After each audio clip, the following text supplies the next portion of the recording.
2025 की वह भयानक रात जब गुजरात के वीरावल में अरेबियन सी के किनारे खड़ा सोमनाथ मंदिर खतरे में था।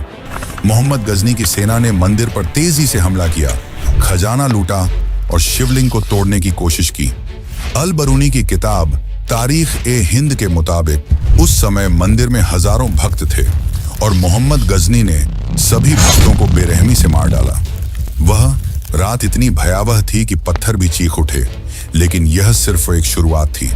सोमनाथ बार बार टूटा, लेकिन हर बार फिर से खड़ा हुआ, जैसे कोई दिव्य शक्ति इसकी रक्षा करती हो। क्या यह सिर्फ एक मंदिर है या इसमें कोई ऐसी ताकत छुपी है जो समय और तूफान दोनों को हरा देती है?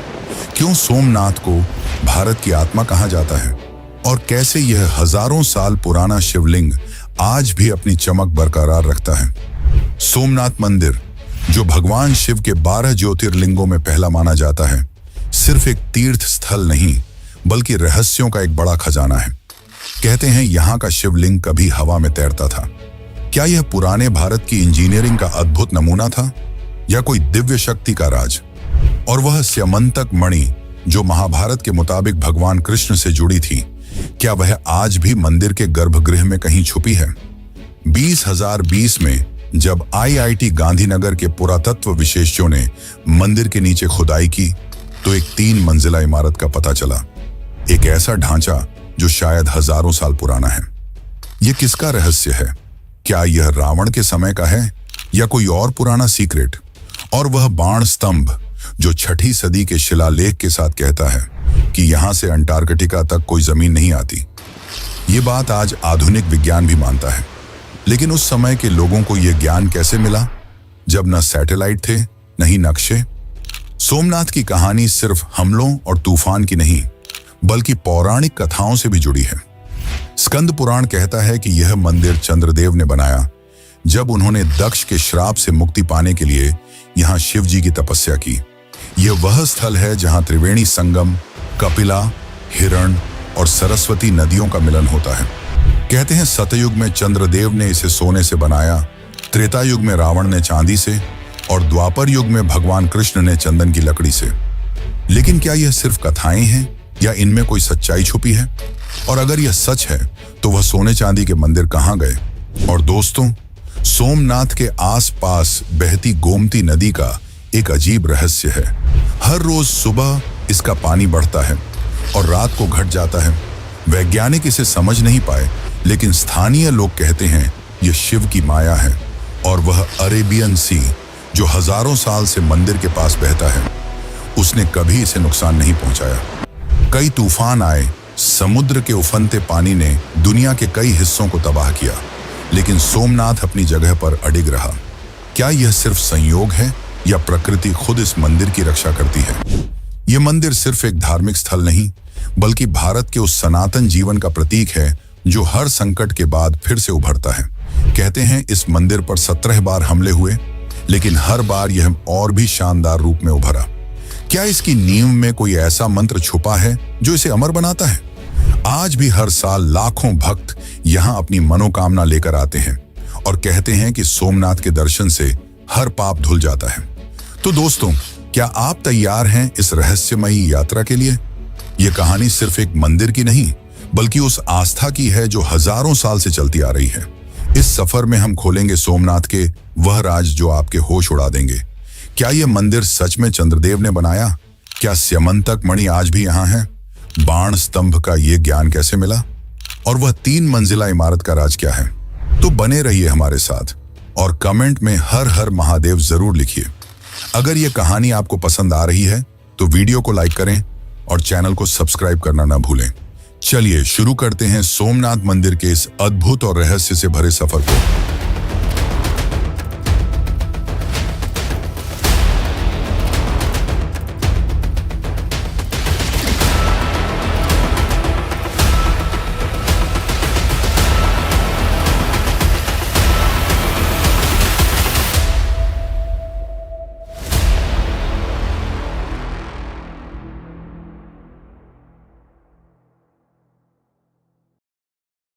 सोमनाथ मंदिर की कहानी शुरू होती है एक ऐसी दुनिया से जहां देवता और असुर एक साथ रहते थे। यह है सत्य युग की बात, जब स्वर्ग में चंद्रदेव यानी चंद्रमा अपने रूप और तेज के लिए जाने जाते थे। स्कंद पुराण और ऋग्वेद के मुताबिक चंद्रदेव की कहानी एक ऐसी कथा है जो सोमनाथ मंदिर के जन्म से जुड़ी है। तो चलिए इस पौराणिक सफर पे चलते हैं और जानते हैं कि कैसे यह मंदिर बना भारत का पहला ज्योतिर्लिंग। चंद्रदेव एक सुंदर और तेजोमयी देवता थे जिन्होंने राजा दक्ष की 27 कन्याओं से विवाह किया था। इनमें से एक थी रोहिणी, जो अपने रूप और मनमोहक स्वभाव के लिए सबसे अलग थी। चंद्रदेव का दिल रोहिणी पे ऐसे लगा कि वह अपना ज्यादातर समय उसी के साथ बिताने लगे। बाकी 26 कन्याओं को यह बात बिल्कुल पसंद नहीं आई। उन्होंने अपनी दुख की बात अपने पिता दक्ष के सामने रखी। दक्ष को यह सुन के गुस्सा आया और उन्होंने चंद्रदेव को एक भयानक श्राप दे दिया।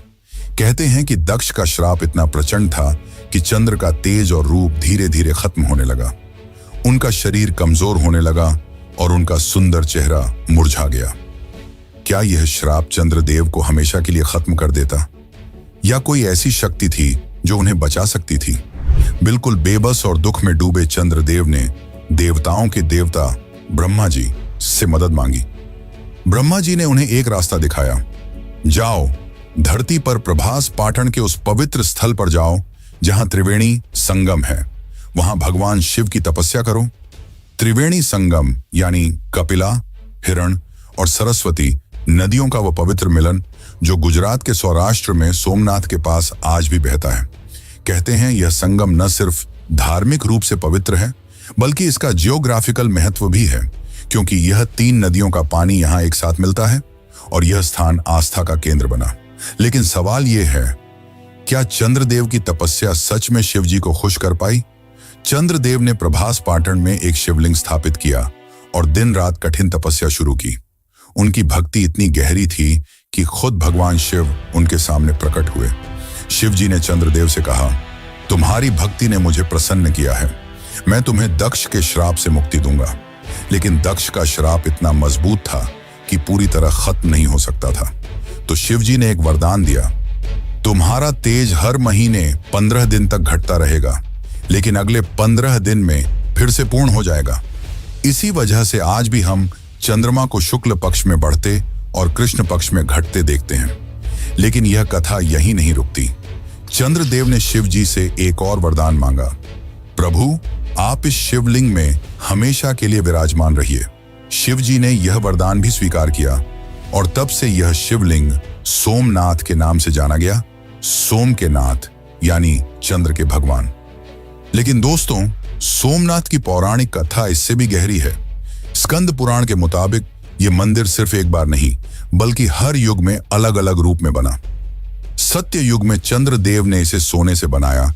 कहते हैं वह मंदिर इतना चमकता था कि उसका तेज स्वर्ग तक जाता था। फिर त्रेता युग में रावण, जो शिव का बड़ा भक्त था, ने इसे चांदी से बनवाया और द्वापर युग में भगवान कृष्ण ने अपने हाथों से इसे चंदन की लकड़ी से सजाया। लेकिन यह सोने चांदी के मंदिर कहाँ गए? क्या यह सिर्फ कथाएं हैं या इनमें कोई सच्चाई छुपी है? और अगर यह सच है तो क्या वह पुराने ढांचे आज भी कहीं मंदिर के नीचे छुपाए हैं?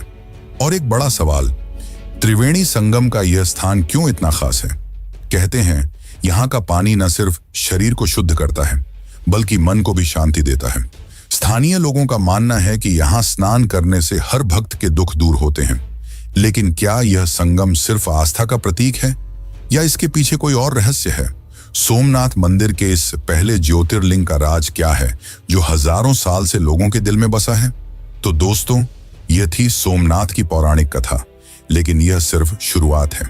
इस कथा के बाद हम जानेंगे कि कैसे यह मंदिर बार बार टूटा लेकिन हर बार फिर से खड़ा हुआ। क्या वह स्यमंतक मणि जो कृष्ण से जुड़ी थी आज भी यहाँ छुपी है? और क्या यह मंदिर सिर्फ आस्था का स्थल है या इसमें कोई पुरानी तकनीक का राज छुपा है? कमेंट में हर हर महादेव जरूर लिखिए और बने रहिए हमारे साथ इस अद्भुत यात्रा में।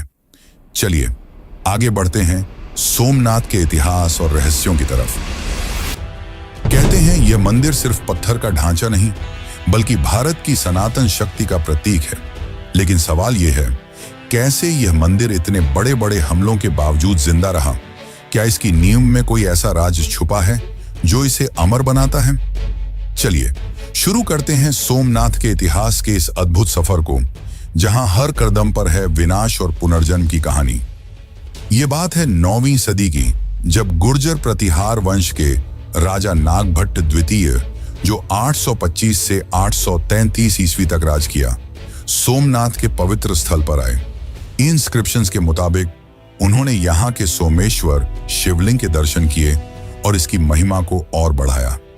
उस समय सोमनाथ एक बड़ा तीर्थ स्थल था, जहां लोग दूर दूर से आते थे। फिर आई 10वीं सदी, जब चालुक्य वंश के राजा मूलराज ने यहाँ एक शानदार मंदिर बनवाया। कहते हैं यह मंदिर इतना भव्य था कि उसकी चमक समुद्र के पार तक जाती थी। लेकिन क्या यह मंदिर सच में मूलराज ने बनवाया, या यह सिर्फ एक कथा है? और अगर यह सच है तो क्या उस मंदिर का कोई हिस्सा आज भी यहाँ छुपा है? लेकिन दोस्तों, सोमनाथ का यह शानदार सफर 1025 ईस्वी में एक बड़े संकट से टकराया। अफगान शासक मोहम्मद गजनी ने अपनी सेना के साथ वीरावल पर हमला किया। अल बिरूनी, जो उसके साथ था और उसने तारीख हिंद लिखी, कहता है कि सोमनाथ का खजाना इतना बड़ा था कि उसकी चमक दुनिया भर में मशहूर थी। गजनी ने मंदिर का खजाना लूटा और शिवलिंग को भी नुकसान पहुंचाने की कोशिश की। हजारों भक्तों ने अपनी जान गंवाई, लेकिन मंदिर की रूह को कोई नहीं मिटा सका। क्या यह मंदिर सिर्फ अपने खजाने के लिए निशाना बना, या इसके पीछे कोई और बड़ा राज था? फिर आया 1299 ईस्वी का वह समय, जब दिल्ली सल्तनत के अलाउद्दीन खिलजी के सिपाही उलूग खान के लीडरशिप में सोमनाथ पर दोबारा हमला किया। इस बार भी मंदिर का खजाना लूटा गया और उसकी भव्यता को नुकसान पहुंचा। लेकिन एक नायक उभरा, जालौर का वीरमदेव, जिन्होंने खिलजी की सेना के खिलाफ लड़ाई लड़ी और कुछ खजाने को वापस लेने की कोशिश की। कहते हैं वीरमदेव की हिम्मत ने मंदिर की रूह को जिंदा रखा। लेकिन क्या वह खजाना कभी पूरा वापस आया? सोमनाथ का यह विनाश यहीं नहीं रुका। 1395 ईस्वी में जफर खान ने, जो गुजरात का गवर्नर था, मंदिर पर फिर से हमला किया। फिर 1451 ईस्वी में महमूद बेगड़ा ने इसे निशाना बनाया। और सबसे बड़ा संकट आया 17वीं सदी में, जब मुगल शासक औरंगजेब ने 1665 और 1206 में मंदिर को पूरा वीरान कर दिया। कहते हैं उस समय मंदिर के पत्थर भी टूट चुके थे और भक्त दूर दूर तक बिखर गए। लेकिन सवाल यह है, इतने बड़े हमलों के बावजूद सोमनाथ का नाम क्यों जिंदा रहा? क्या यह मंदिर सिर्फ एक स्थल था, या इसमें कोई ऐसी शक्ति थी जो हर बार इसे जिंदा करती थी? लेकिन दोस्तों, सोमनाथ की कहानी सिर्फ विनाश की नहीं, बल्कि पुनर्जन्म की भी है। 12वीं सदी में 1143 से 1162 ईस्वी तक चालुक्य राजा कुमारपाल ने एक मजबूत पत्थर का मंदिर बनवाया, जो सोमनाथ की रूह को फिर से जगा गया।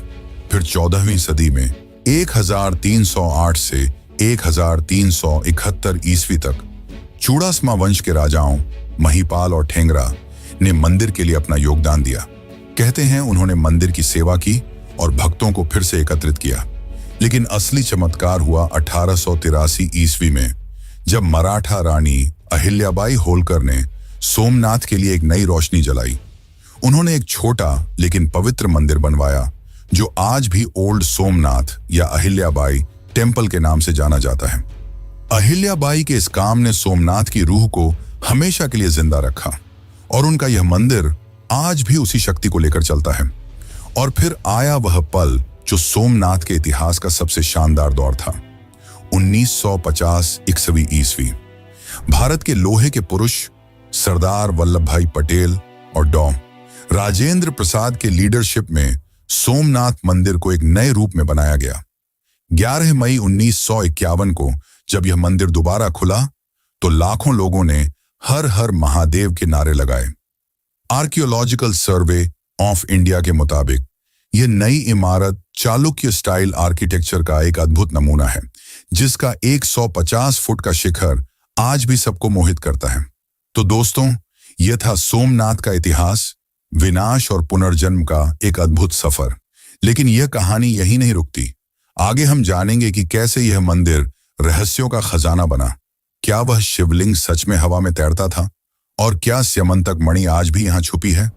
तो बने रहिए हमारे साथ इस यात्रा में, क्योंकि सोमनाथ के राज अभी बाकी हैं। सोमनाथ मंदिर सिर्फ आस्था और इतिहास का गवाह ही नहीं, बल्कि रहस्यों का एक ऐसा खजाना है जो दिल और दिमाग दोनों को हैरान करता है।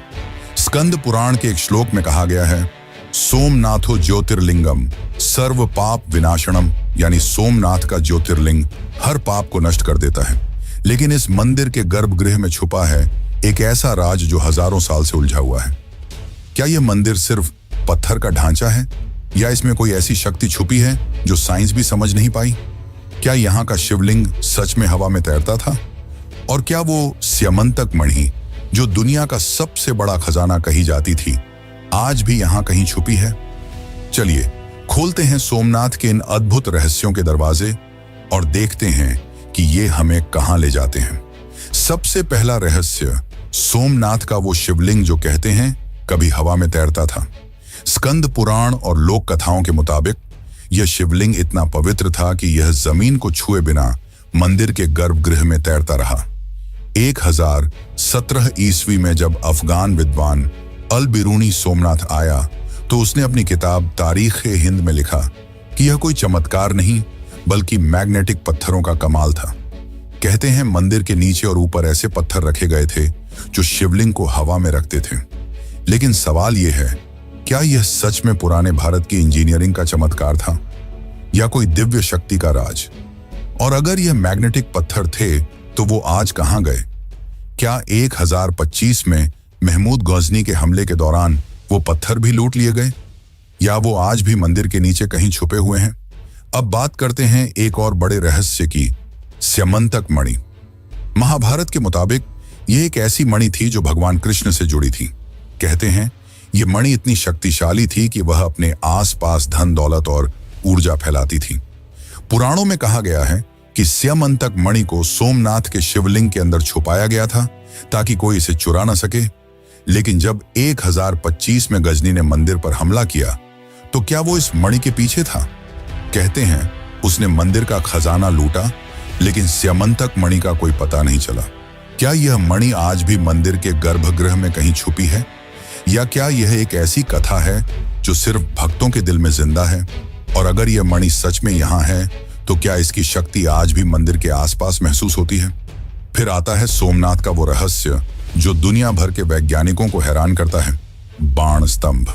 मंदिर के पास एक छोटा सा स्तंभ है जिसमें 6ठी शताब्दी का एक शिलालेख लिखा है। इसमें कहा गया है कि यहां से समुद्र के रास्ते अंटार्कटिका तक कोई भी जमीन नहीं आती। ये बात आज मॉडर्न साइंस भी मानती है। सोमनाथ से साउथ पोल तक एक सीधी लाइन में कोई भी लैंडमास नहीं है। लेकिन यह सवाल दिल को छू जाता है, जब 6ठी सदी में न सैटेलाइट थे न ही गूगल मैप्स, तो पुराने भारत के लोगों को यह ज्ञान कैसे मिला? क्या यह सिर्फ एक संयोग था या कोई पुरानी विद्या का राज? और क्या यह शिलालेख कोई बड़ा संदेश छुपाए हुए है जो हम आज भी समझ नहीं पाए? अब चलिए मंदिर के पास बहती गोमती नदी के एक अजीब रहस्य की बात करते हैं। लोकल लोग कहते हैं कि गोमती का पानी हर रोज सुबह बढ़ता है और शाम को घट जाता है। यह ऐसा चमत्कार है जो वैज्ञानिक भी समझ नहीं पाए।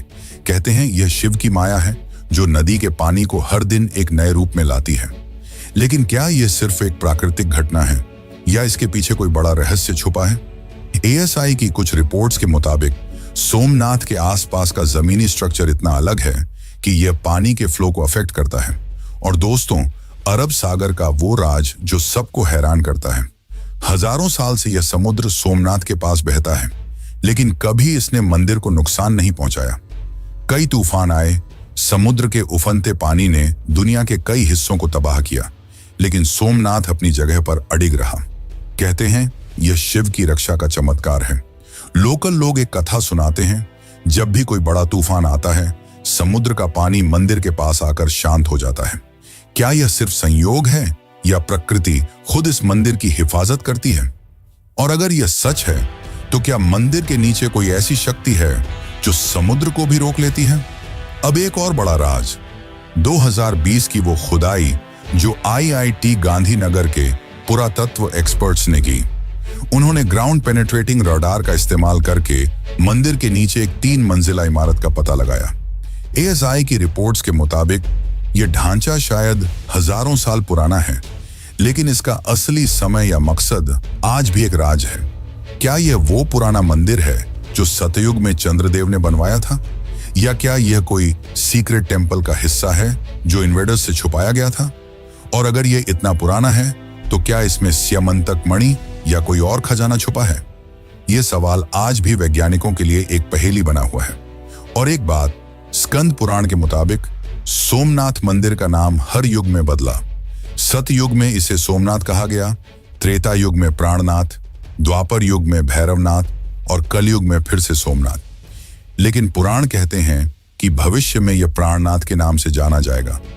क्या यह नाम बदलने की कथा सिर्फ एक पौराणिक बात है, या इसके पीछे कोई बड़ा संदेश छुपा है? और क्या यह मंदिर भविष्य के लिए कोई बड़ा राज रखता है? तो दोस्तों, ये थे सोमनाथ के वो रहस्य जो दिल और दिमाग दोनों को छू जाते हैं। लेकिन यह कहानी यहीं नहीं रुकती। आगे हम जानेंगे कि सोमनाथ आज भी क्यों एक बड़ा तीर्थ स्थल है। क्या यह मंदिर सिर्फ आस्था का केंद्र है, या इसके रहस्य आज भी हमें कुछ नया सिखाते हैं? तो बने रहिए हमारे साथ इस यात्रा में, क्योंकि सोमनाथ के और भी राज खुलने बाकी हैं।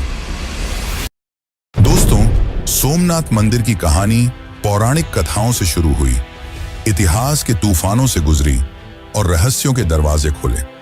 लेकिन आज यह मंदिर सिर्फ एक पुरानी कथा या राज नहीं, बल्कि भारत की आस्था और संस्कृति का एक जिंदा केंद्र है। एक श्लोक कहता है, सोमनाथ दर्शनम पुण्यम सर्व कामना सिद्धिदम, यानी सोमनाथ के दर्शन से हर मनोकामना पूरी होती है।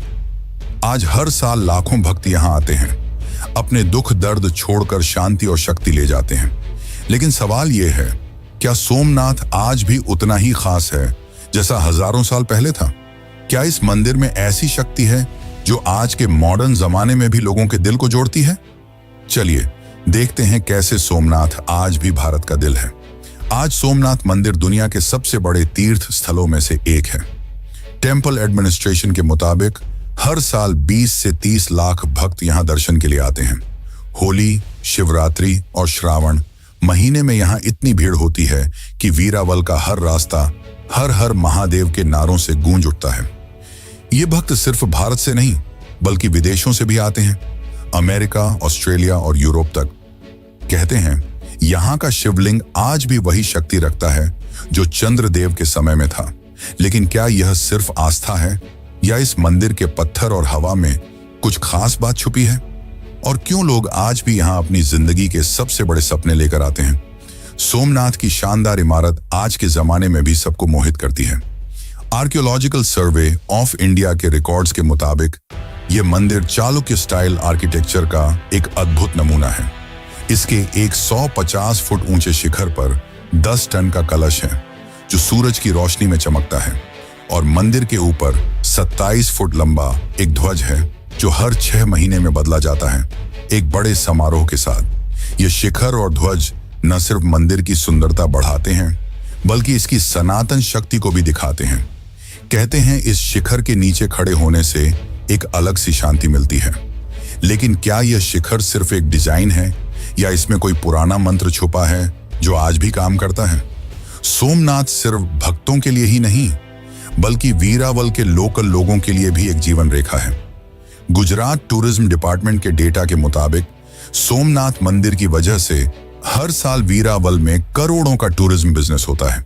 यहाँ के होटल, दुकानें और ट्रांसपोर्ट सब इस मंदिर के कारण चलते हैं। लोकल लोग कहते हैं कि सोमनाथ उनका घर चलाता है, उनकी रोजी रोटी देता है। लेकिन इसके साथ ही एक और बात है, मंदिर के आसपास का बाजार न सिर्फ व्यापार का केंद्र है, बल्कि संस्कृति का भी प्रतीक है। यहाँ के छोटे दुकानों में मिलने वाले शिवलिंग, रुद्राक्ष और प्रसाद लोगों के दिल में आस्था जगाते हैं।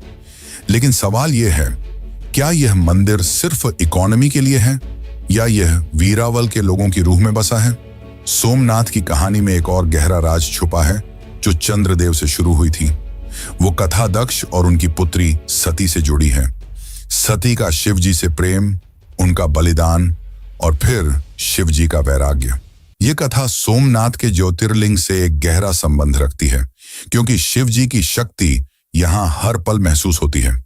अगर आप इस कथा को और गहराई से जानना चाहते हैं तो हमारी सती कथा वाली वीडियो जरूर देखें। एक ऐसी कहानी जो आपके दिल को छू जाएगी और शिव सती के प्रेम को एक नए रूप में दिखाएगी। लिंक डिस्क्रिप्शन में है, तो अभी जाकर देखो और उस रहस्य को खोलो।